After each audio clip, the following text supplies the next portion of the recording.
preocupación nuestra es justamente la seguridad territorial de las comunidades, el tema de titulación, el tema de títulos que den derechos completos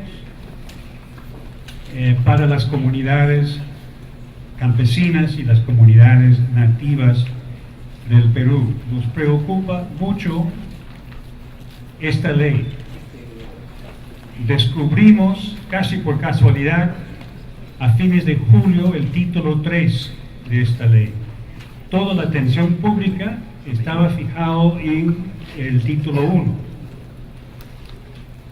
Y cuando leímos en mi oficina el título 3, nuestras bocas se quedaron abiertas. No pudimos creer. ¿Realmente está diciendo esto? ¿Qué significa esto? ¿Qué significa el otro? Entonces decidimos en ese momento que era muy importante informarnos a nosotros sobre la ley, qué significa realmente, y informar al público, y en lo posible informar a representantes de comunidades y de gobiernos regionales, para poder realmente a nivel nacional tener un debate. Entonces les doy la bienvenida a esta tarde. Espero que nos informemos bien y que haya debate también. Muchas gracias. Muy buenas tardes a todos y todas. Mi nombre es Álvaro Campana. Soy coordinador de la Plataforma para el Ordenamiento Territorial. Y bueno, también quería darles la bienvenida a nombre de la Red MUCI, de la propia Plataforma para el Ordenamiento Territorial, la Plataforma Gobernanza Responsable de la Tierra, Territorios Seguros para las Comunidades del Perú. Y bueno, entonces, de lo que se trata en esta tarde es de discutir esto, qué va a pasar con la política de ordenamiento territorial, qué implicancias tiene esta ley en este articulado que plantea que, bueno, como ya les mencioné, lo del Consejo de Ministros, pero además que la zonificación ecológica y económica y el ordenamiento territorial no definen nada, solamente son instrumentos orientadores. Buenas tardes con todos. Mi nombre es Silvana Baldovino y voy a moderar la primera mesa de la tarde referente a los impactos del título 3 de la Ley 30230 sobre la seguridad territorial de las comunidades campesinas y nativas. Estoy acompañada por 3 profesionales que han realizado estudios especializados en diferentes campos para ver los impactos de la referida norma desde el punto de vista constitucional, de los derechos colectivos y de la superposición de competencias entre los entes encargados de la formalización de la propiedad rural. El título 3 de la Ley 30230 importa afectaciones muy severas, potenciales y algunas de carácter cierto a derechos territoriales indígenas. Esta ley cae en un escenario concreto, ¿no? Es un escenario de presiones territoriales caracterizadas por la aprobación de megaproyectos, concesiones y proyectos extractivos, obras de infraestructura aprobadas, por cierto, sin consulta previa, y sobre tierras en su mayoría no tituladas, lo cual ya implica una afectación del artículo 21 de la Convención Americana, ley que crea un procedimiento extraordinario y especial a favor de inversionistas públicos y privados para el saneamiento físico legal de predios no saneados dentro de áreas de influencia directa e indirecta.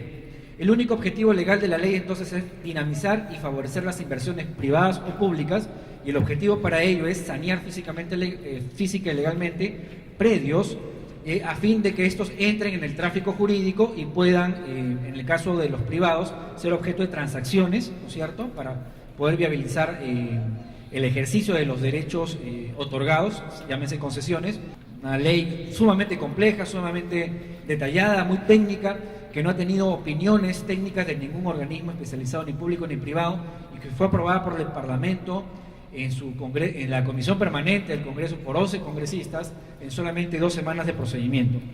Sin embargo, sí la ley está propiciando esta suerte de despojo territorial a favor de inversionistas privados.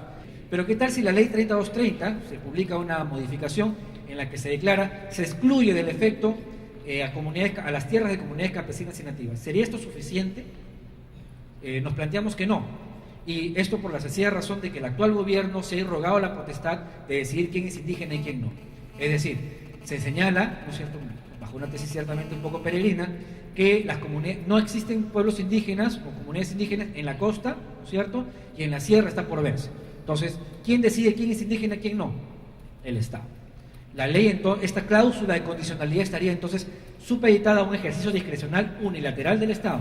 Y en segundo lugar, de que no se está hablando de territorio, sino de exclusión de tierras de comunidad, ¿no? Tenemos bastantes leyes, bastantes normas, que unas se superponen a otras, que unas no han derogado a otras de manera expresa, se entiende que hay derogaciones tácitas, pero finalmente lo que resulta es una confusión, ¿no? Que es lo que ha pasado en materia de saneamiento físico legal en temas de comunidades nativas y campesinas. Que finalmente lo que tenemos es una norma cuya interpretación puede someterse a dos cosas: a una interpretación antojadiza por parte del gobierno, de las propias empresas, o a una interpretación difusa, confusa, ¿no? ¿Qué le doy? O sea, una interpretación literal, ¿qué es lo que me dice finalmente, ¿no? Me va a decir que quienes están excluidos, o digamos los predios, o digamos cualquier predio o cualquier terreno que no tengas saneado en ese momento la propiedad, entonces podría ser susceptible a ser, digamos, a formar parte del proyecto de inversión. La norma establece una serie de disposiciones que son bastante poco claras, ¿no? Poco claras, difusas, bastante etéreas. Entonces, sí precisamos o la modificación por ley o finalmente, en el peor de los escenarios, las precisiones que se hagan en el reglamento, si cabría eso. Juan Carlos va a tocar directamente el tema, la constitucionalidad de esta norma y la afectación a los derechos de pueblos indígenas. Es una ley aparentemente expedida en el marco de las competencias del Congreso, pero afecta, entre otras cosas, el derecho de propiedad de los pueblos indígenas. Y la medida que afecta el derecho de propiedad, voy a explicarlo ahorita, tiene un vicio de nulidad. O lo arregla el Congreso o se arregla vía una demanda de inconstitucionalidad. Entonces, lo primero que hay que decir entonces es que no es cierto eso que dijo una vez Humala Piña Cóncava. O sea, si yo logro demostrar que esa decisión afecta a derechos fundamentales, la última decisión no la tiene el poder político. La tienen los jueces a través de los cuales habla la Constitución política. ¿Entiende? Entonces, eso ocurre acá. Y eso ocurre, y a veces eso no se entiende, porque a veces algunos funcionarios creen que, por ejemplo, el derecho a la consulta, el derecho a la titulación, se va a cumplir cuando a ellos se les antoje.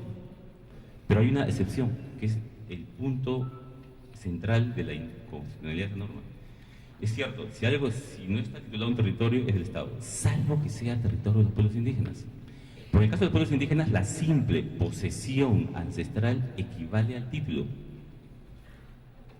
Esa regla está en el 14 del Convenio 169 y está desarrollada ampliamente, primero en sentencias de la Corte Interamericana que tienen rango constitucional, y luego, tímidamente, el Tribunal Constitucional lo ha dicho. Esta regla es muy importante porque esta regla acá ha sido invisibilizada. Entonces, en el caso del capítulo 3 de la Ley 3230, la inconstitucionalidad no está por lo que dice, sino por lo que calla. Aquí, si uno mira la norma, no aparecen por ningún lado los territorios de los pueblos indígenas, no aparece por ningún lado el derecho a la propiedad de los pueblos indígenas. En la medida que acá va a haber reasentamiento, ¿no es cierto? Aproximadamente de las 6.000 y pico de comunidades que hay, 1.500 no tienen título. Si esto se concreta, van a ser expulsadas, desplazadas. Es evidente que además de consultar, hay necesidad de hacer consentimiento. ¿Qué significa consentimiento? Consentimiento significa que en determinados casos, además de consultar, el Estado tiene que obtener el consentimiento. No lo digamos nosotros. La Corte Suprema, en un caso que litigamos como IDL, Corte Suprema en una sentencia, ojo, sentencia vinculante, porque es una acción popular, artículo 82 del Código Procesal Constitucional dice que ese es normativo. Le dijo al MINEN, oye, en determinados casos, la decisión, además de consultada, tiene que tener el consentimiento. Y citó literalmente la sentencia Saramaca. Entonces, no se ha consultado, no hay consentimiento, hay violación del derecho al territorio, a la propiedad, a la autodeterminación. Pues se pueden hacer varias cosas. En principio, lo ideal, lo razonable es que el Ejecutivo lo modifique, ¿no es cierto? Ese es que el Congreso lo modifique, ¿no es cierto? Dudo que eso va a ocurrir. Entonces se abre el camino de lo que puede ser una demanda de inconstitucionalidad, ¿no es cierto? Simplemente decirle al Tribunal Constitucional, mira, tribunal, mira esta norma, esta ley, mira estos artículos y mira estos estándares internacionales. Dicho sea de paso, lo más garante y protector de los derechos de los pueblos indígenas está en el sistema interamericano. Hay una serie de reglas que a veces son subutilizadas y desconocidas de manera, digamos, tan abierta por los funcionarios públicos. Entonces, ¿qué hay que decirle? Mira, esto va contra esto. Y aquí lo que corresponde en realidad es sacar una cosa que se llama sentencia interpretativa. ¿Qué significa eso? Si al artículo 37, si no mal no me acuerdo, se le pone una cláusula que diga todas estas reglas no se aplican a las comunidades campesinas y nativas, salvamos y nos ahorramos tanto problema. ¿Qué pasa cuando el Tribunal Constitucional, en un marco de un control constitucional, de una demanda de inconstitucionalidad, lo que va a intentar es tratar de salvar la ley? Le va a buscar algún sentido interpretativo que salve la ley, pero al mismo tiempo que proteja derechos. Hay un deber de prevención que está muy desarrollado en el sistema interamericano. No es el deber de prevención como principio constitucional ambiental. La Corte Interamericana ha dicho que frente a violaciones de los derechos humanos hay 4 responsabilidades. Primero, prevenir las violaciones, investigarlas, sancionarlas y repararlas. La función de prevención es muy importante. Es decir, el Estado, cuando ve que estamos ante un curso de colisión y se viene una violación sistemática, no tiene que esperar a que esto ocurra. Tiene un deber de prevenir las violaciones. Es evidente que si esta norma se aplica, va a afectar el derecho al territorio, y el derecho al territorio no es un derecho más de los pueblos indígenas, es un derecho fundamental.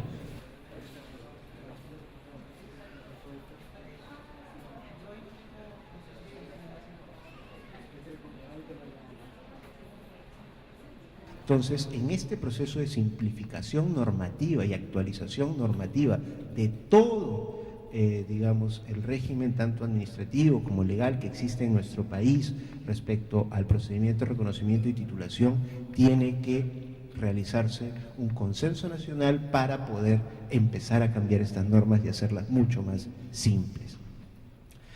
Un segundo tema es todas las controversias que existen de derechos en territorios titulados y por titular de comunidades campesinas. Un problema que hallamos y que se refleja en ese informe es que existen sobre, digamos, las tierras por titular a veces otros derechos otorgados a terceros por el propio Estado o áreas naturales protegidas que el propio Estado ha querido generar.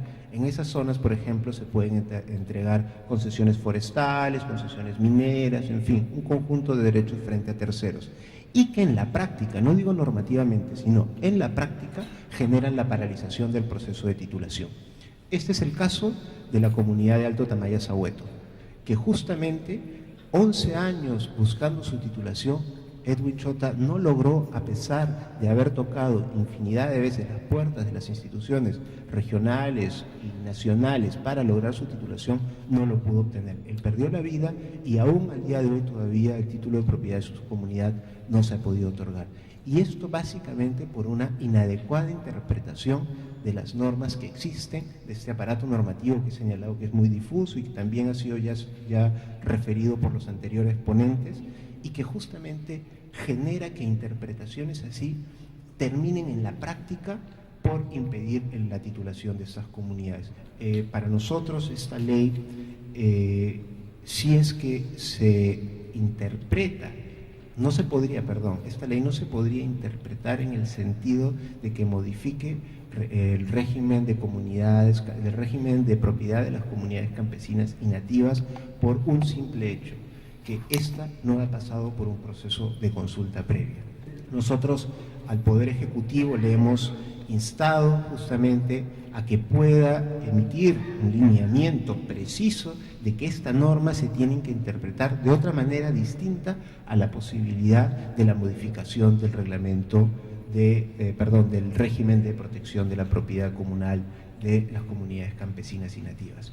Ese es un mensaje que nosotros hemos emitido al Poder Ejecutivo hace unos 10 días y que si pasara, digamos, una interpretación de la cual esperamos que con ánimos de salvar la norma, como ha sido referido también por los anteriores panelistas, Si pasara una aplicación contraria a la que nosotros estamos señalando, que no podría ser porque no ha pasado por un proceso de consulta, se tendrán que analizar los mecanismos, ya sea administrativos, judiciales o hasta constitucionales, para justamente demandar que no puede haber una modificación sin un proceso de consulta. Hay un entramado de poderes legales, de mafias, ¿no?, en torno a la titulación de las tierras.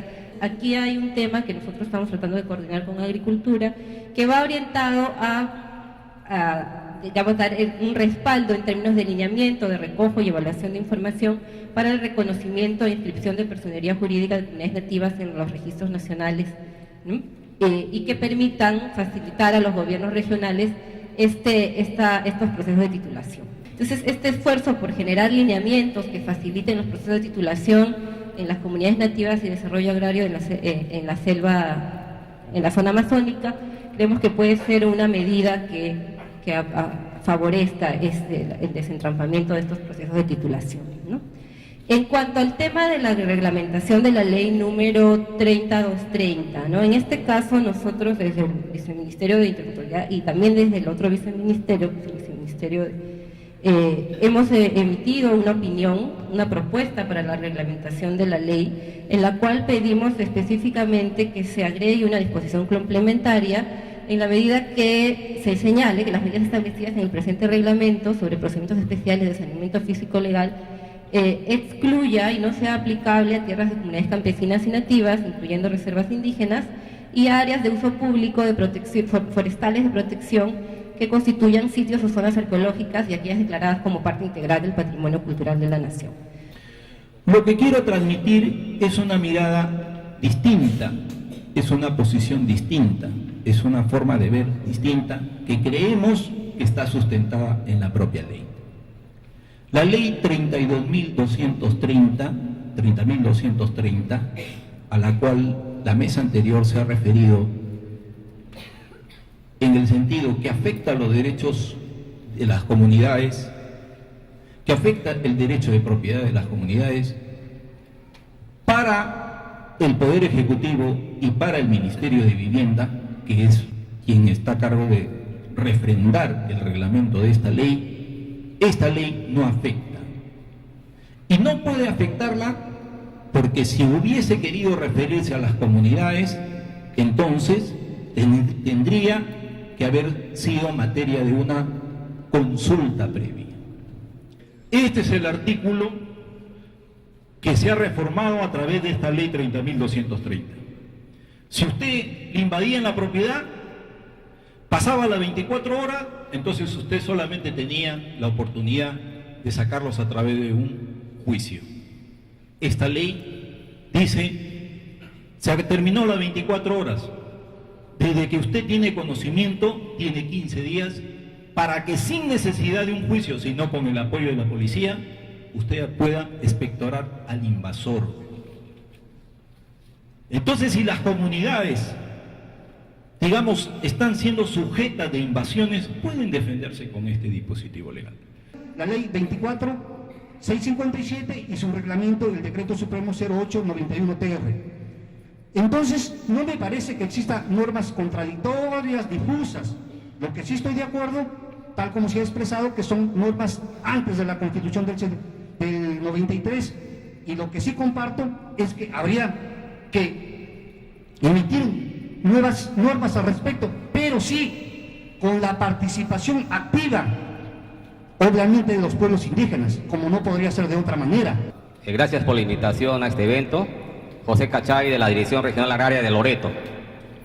Siento que en remembranza COFOPE se lleva algunas competencias que contradicen el literal N del artículo 51 de la Ley de Gobiernos Regionales, porque los proyectos a desarrollarse, sobre todo en Loreto, ¿qué significa? Hidrocarburos, significan proyectos agroindustriales, y esos son temas rurales. Que le corresponde definitivamente su saneamiento y su tratamiento a los gobiernos regionales a través de las direcciones regionales agrarias. O sea, el Ministerio de Agricultura, como ente rector, está abdicando en algo de parte de sus competencias. Para mí realmente esta disposición es atentatoria contra nuestras comunidades campesinas. El que habla es presidente de la Federación Regional de Ayacucho. Ayacucho cuenta más de 600 comunidades campesinas tituladas y muchas de ellas no están tituladas registradas, pero ya no el proyecto especial de titulación de tierras asume esta tarea, sino que COFOPRE está entrando en disolver las comunidades campesinas. Están entrando titular en forma individual, casi a la fuerza.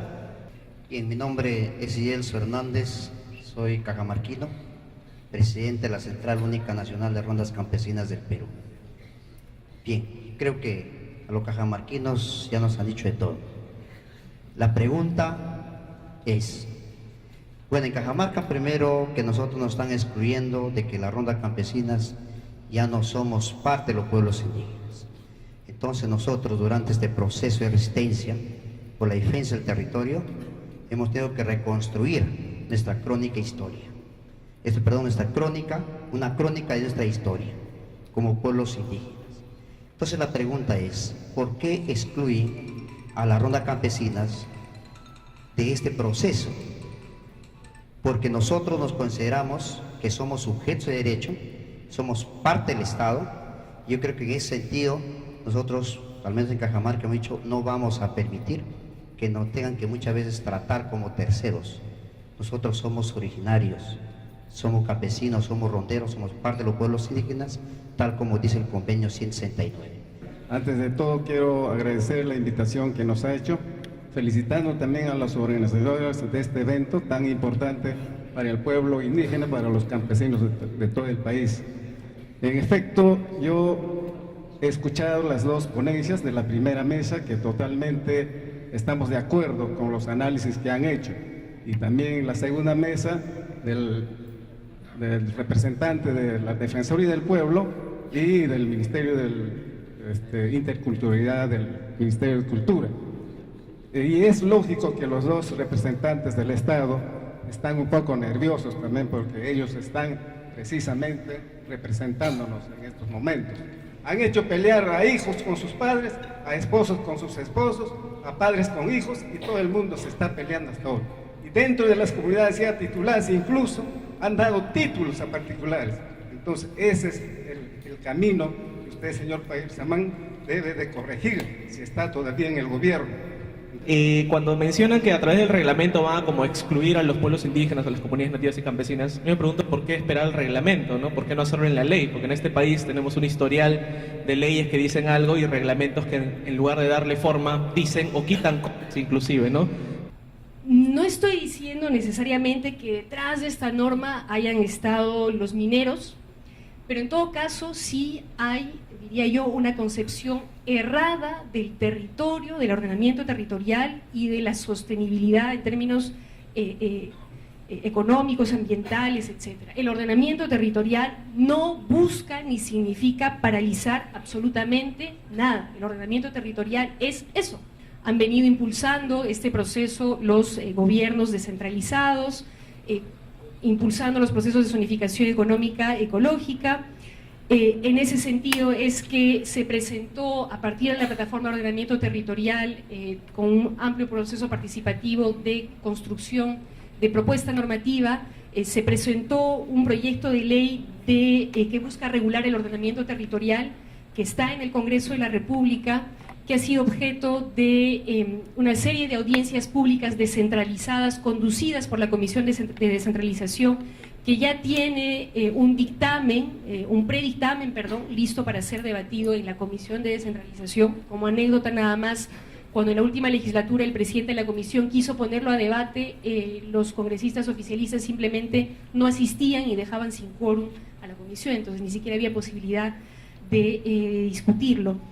Ya no diré aprobar estas propuestas porque nos queda poco tiempo, el escenario político es poco favorable, perdóneme que sea tan franca en todo caso, pero por lo menos seguir manteniendo el debate abierto y ojalá proyectarnos en escenarios futuros un poco más favorables para aprobar este tipo de normas en favor de los pueblos indígenas, en favor del ordenamiento territorial, en favor de un desarrollo verdaderamente sostenible. justamente la posibilidad de poder desarrollar una planificación dentro de nuestro territorio.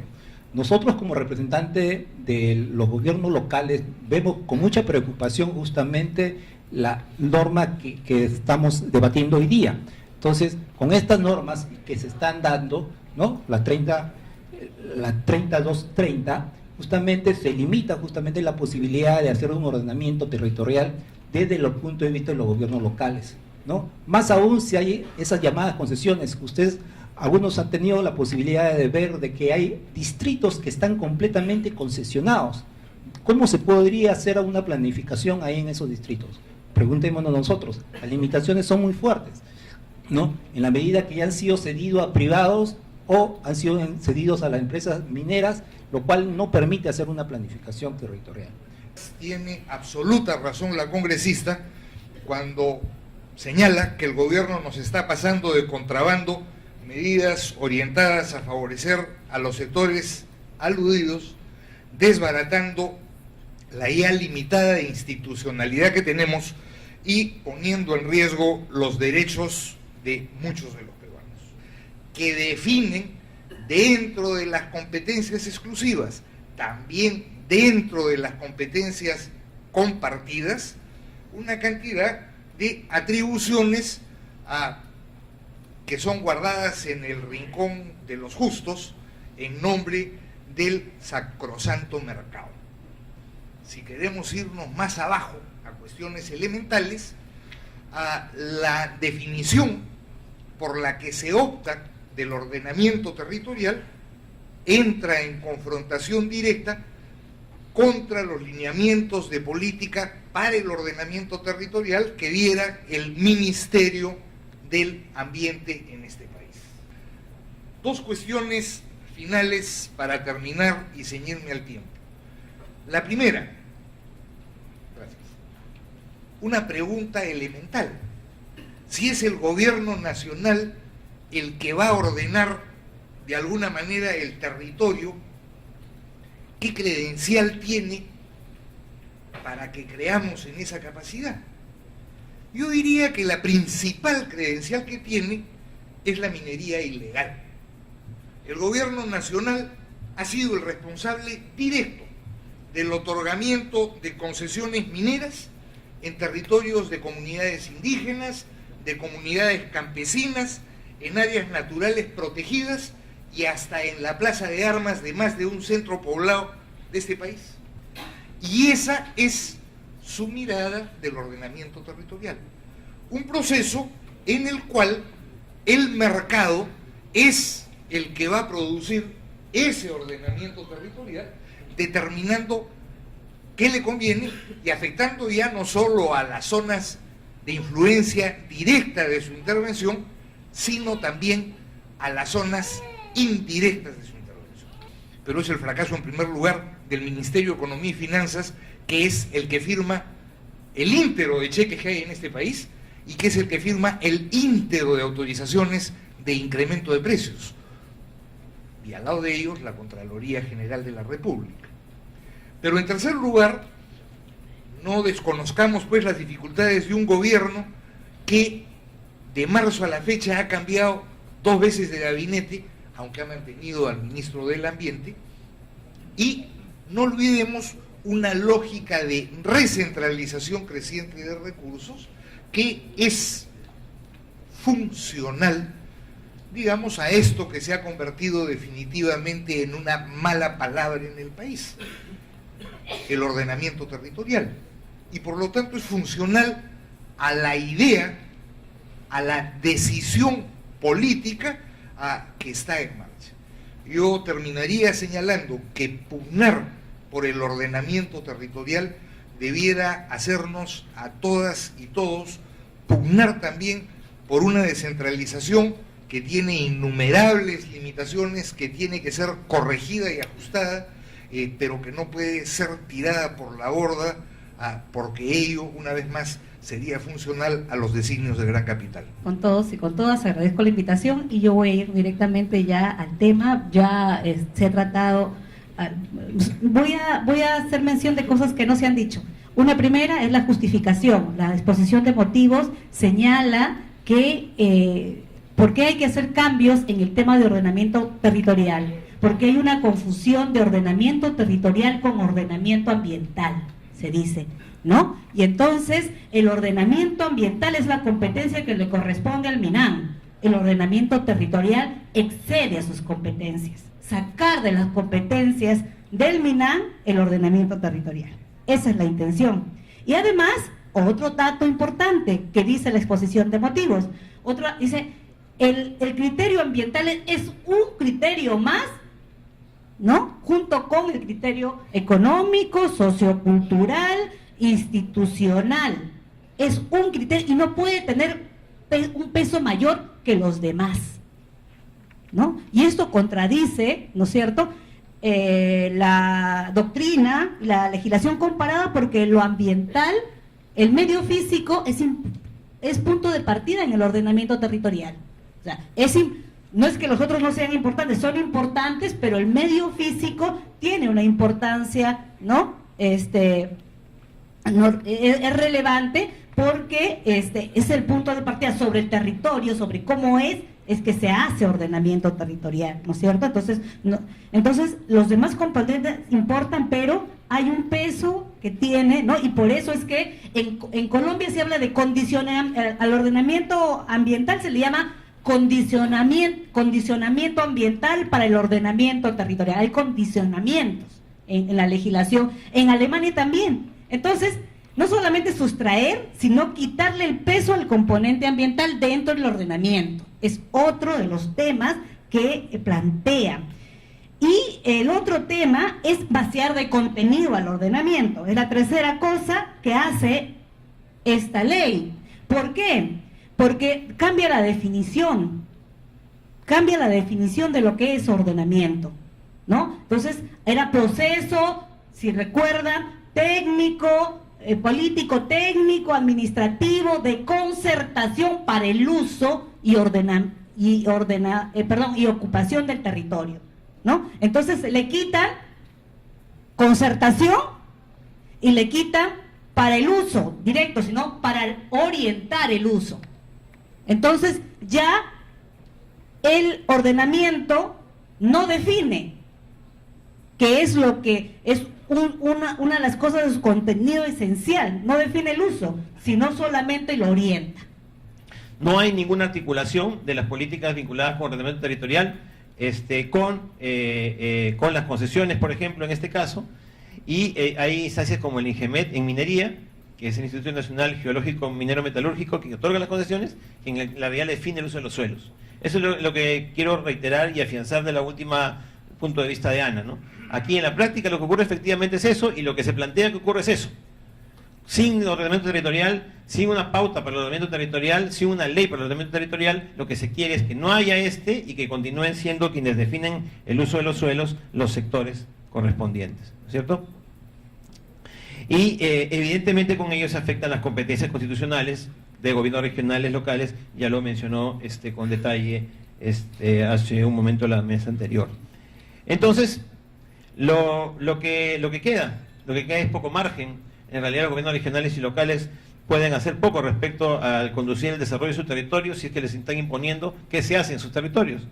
Y en la práctica se les está imponiendo el desarrollarse en función de las industrias extractivas, petróleo, hidrocarburos, minería, etcétera, quienes están estableciendo la imposición de estos desarrollos y por dónde debe ir el desarrollo futuro de los gobiernos regionales y locales y nuestro país en general son los sectores competentes en cada materia. Termino con esta imagen, ¿no? Ustedes sumen las dos imágenes y vean qué nos cae de territorio, ¿no? Estas son las imágenes de las zonas para hidrocarburos, ¿no es cierto? Y la imagen de las zonas mineras. Para ir terminando, un factor o un elemento ausente en todas las propuestas de ordenamiento territorial, como lo comenté hace un momento, es la dimensión intercultural. Es decir, el reconocimiento de la existencia de otra forma de entender, ocupar y usar el territorio. Los mismos pueblos indígenas han luchado en la figura de los títulos de comunidad, pero también es verdad que hay otras propuestas que vienen siendo trabajadas y vienen siendo exigidas por algunas organizaciones. Creo que la más completa, por lo menos la que yo conozco, es la de la FENAT, de la Federación Nacional Achuar, El pueblo de Achuar es un pueblo de la familia Jíbaro, que está ubicado en la zona, en el departamento de Loreto, por el Alto Amazonas, y ellos tienen una propuesta, por ejemplo, de reconocimiento de su territorio integral, es decir, todo un territorio que está más allá de los límites formales, físicos, que ha ido imponiendo el Estado durante toda la historia. Sí, los organizadores me han hecho un encargo bastante complejo, que es tratar de sacar algunas conclusiones. Como ustedes se habrán dado cuenta, la tarde y esta parte de la noche han sido bastante ricas como para tratar de hacer algunas conclusiones. Sin embargo, intentaré combinar un intento de síntesis. Creo que hemos tenido una lectura básicamente jurídica en esta jornada. Hay una lectura política que se ha hecho en parte en esta jornada, pero creo que es importante ubicar esta discusión en un contexto más amplio, el contexto mundial, de lo que es el ritmo y las tendencias de la economía mundial, pero también el contexto nacional y lo que alguien reclamaba, un análisis del poder, y eso se dijo en varias cosas. Creo que esta jornada nos ha mostrado varias cosas, pero nos deja también varias preguntas. Las centrales, ahora, después de esto y en los días y meses que vienen, ¿qué podemos hacer? Se tratará de pugnar por una reglamentación en la ley que, entre otras cosas, excluya a las comunidades campesinas. Se buscará una modificación en la ley, como también fue planteado. Se buscará la derogatoria de la ley atendiendo a los distintos puntos, más allá de los que trabajamos en esta jornada y que Pilar Camero nos ha mostrado hoy día.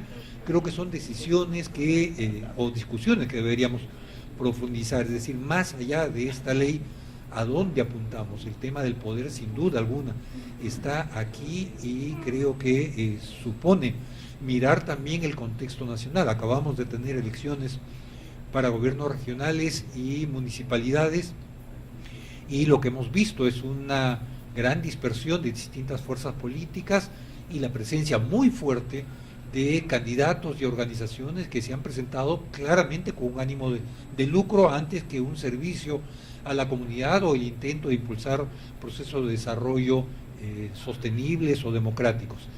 Al mismo tiempo se nos ha recordado la debilidad de nuestras organizaciones y la corrupción también dentro de algunos niveles dirigenciales.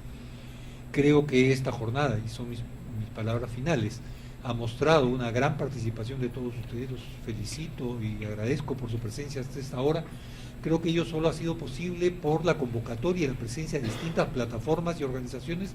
Algunas las ven ustedes ahí en sus logos en la pantalla, pero creo que, como alguien decía en esta mesa, se requiere una respuesta conjunta, una respuesta firme. No podemos quedarnos simplemente en el señalamiento de algunos vacíos. Creo que es importante seguir trabajando, pero tratando de mantener una mirada conjunta, y como decía Javier Yanqué, no mi organización está por encima de la tuya, sino que creo que todos tenemos al frente un enorme reto y creo que hay que enfrentarlo de manera conjunta.